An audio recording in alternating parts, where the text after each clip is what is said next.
getting to the point now where I just do it, but it's been many years of thinking about every little thing, you know, and listening to each thing that I play and having it recorded and listening back and thinking about it and do I like it or do I not like it, and is it in tune? Is it, I mean, truly, is it in tune?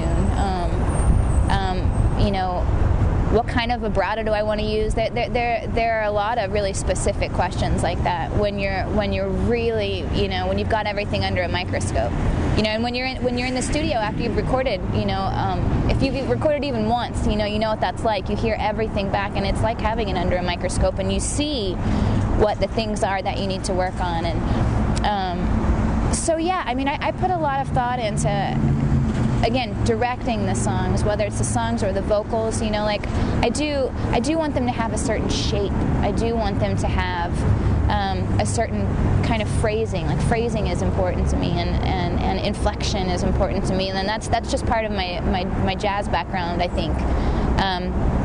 But I love applying it to like an indie pop genre. I think it's so cool, and it's so much fun to try to do that. And then when I perform, I try not to think about it. Well, you always hope that everything you're doing is going to turn into a finished product, and maybe if everyone had endless resources, it would, but generally, you know, you have to choose like this many songs for the record, or, you know, you only have this much studio time in the budget, and so you have to, you know, you're only doing 5 songs this time instead of 10, or whatever it might be, but I think that playing it over and over and over and over is the first thing, you know, and generally when you first write something, you just love playing it over and over and over because it's new. And when you perform a lot, you play the same songs a lot. So something new is always nice. So you begin by playing it over and over and over. And then, I mean, depending on, for me specifically, what my playing schedule is like, most of my shows are solo. And then the next most common format is with a bass player, so it's a duo show. And then the following is after that it's full band, you know, depending on what the budget is and how many people I can bring into the show. So I'll play it by myself almost every time, several times in front of people first, and get a reaction from it, and just kind of throwing it up against the wall and seeing if it sticks, seeing how it works. I think being in front of people and trying things is always, I mean, not only does it get better a lot faster, but you also figure out very quickly if you really believe in it or not, you know, because it's kind of like having a conversation. Like if I were sitting here talking about things I'd never thought about before, you know, I might find as I say them and hear them ringing in the air, oh, no, I don't really feel like that. And you have to say it to hear it and know that.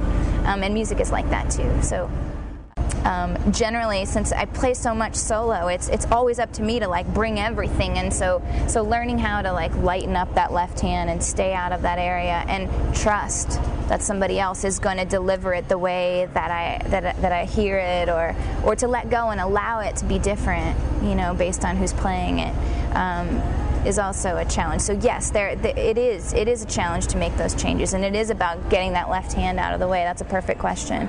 It is about doing that, and that's something I'm working on right now as a player. When you accompany yourself, you can control the mood. You can direct the song in a way that you can that you can at no other time, unless you have players that you've played with for years and years and years, and they know those musical signs when you hit that note a certain way, when you hit that chord, like they know you're about ready to bring it up, you know, or they know you're pulling back, you know, maybe unexpectedly even. But it takes a long time to gather that kind of sensitivity amongst players. It does happen, and the better people get, the quicker it happens.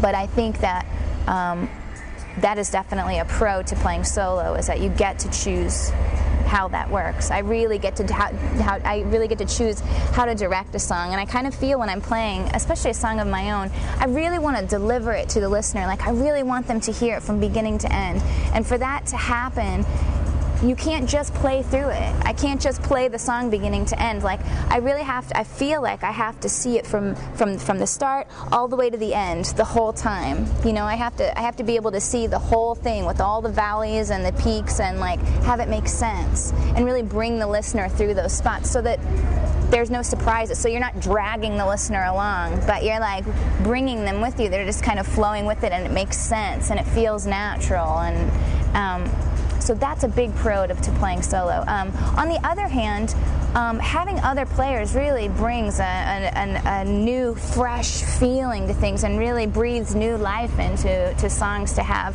a different perspective where someone plays something that you're not expecting, and then it makes you play something that you weren't expecting to play. And I think there's a sparkle in the air when that kind of interaction starts to happen, and I think listeners who really listen when they go see music, they notice that, they feel that, even if they're not sure what it is, like they're all of a sudden drawn to what's going on. You know, when you see the players looking at each other and like laughing or looking like, oh my gosh, what was that, or what are we doing? That's exciting, and that makes it exciting for everyone. If you're into if you're into being signed by a major label and being the person, you know, who's, I don't know, I guess being a superstar, that's a very different path, I think, than being a working musician or being a touring musician. Or, I mean, there's so many avenues that you can go down for, as far as the industry is concerned, I think. For me, I really want it to be about the music. Like, I need to make a living, but I need for the music to be good, more than anything. And working on the music endlessly, you know, is definitely the first thing.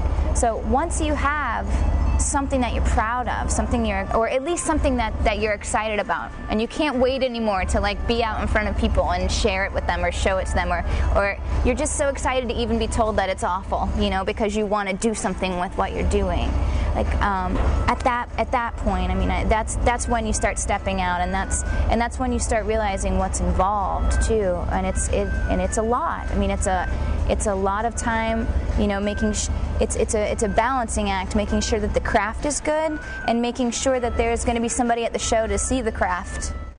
It's a full-time job. It's a full-time situation. You know, you wake up and you answer emails and you send more emails out from the ones that didn't get answered, you know, to find out about booking more shows, and then when they don't answer you the third or fourth time you email them, then you call them, and then when they don't call you back, then you go there and you talk to people, and you know, you just try to nail people down for dates, and then once you have dates, then a whole nother challenge begins of promoting a show and making sure that, you know, you've got it up on MySpace and you've got it up on Facebook as an event, and you're listed on the local calendars for music in town, and that your schedule's been submitted to local independent radio, and you know, and your local newspapers, and creating flyers and physically going out and hanging them up, and calling your friends and sending out bulletins and reminders and having a mailing list so that people know when your shows are. I mean, it goes on, and people who are good at it do even more than that. I mean, this year has been so incredible. This is New Year's Eve right now, and this is the last day of 2008 that we're doing this interview, and it's so fitting to talk just for a second about things that have happened this year that are just amazing, you know. And I always think every year is the best year ever, you know, not to be too like overly optimistic, but you know, but this year was better than the year before. More happened, you know. I was really excited to go to Asia and play shows. That was a huge opportunity. That was very cool, and I learned so much doing that. My playing improved so much from playing that often, and the CD came out this year, and I'm so happy that I recorded it with David Browning, and he did such a great job as a producer, and I'm really thankful that I make a living playing music. I just think it's the coolest thing, you know. I mean, it's not the best living ever, not even close, but but I really enjoy it, and I'm really proud to say that I have booked a year's worth of shows that paid my bills and took care of things, and with some help here and there from people that you know, that could help. But I'm really excited about the music that I'm writing, and I'm really excited about sharing it with people right now. I feel really ready to push out something really new and amazing.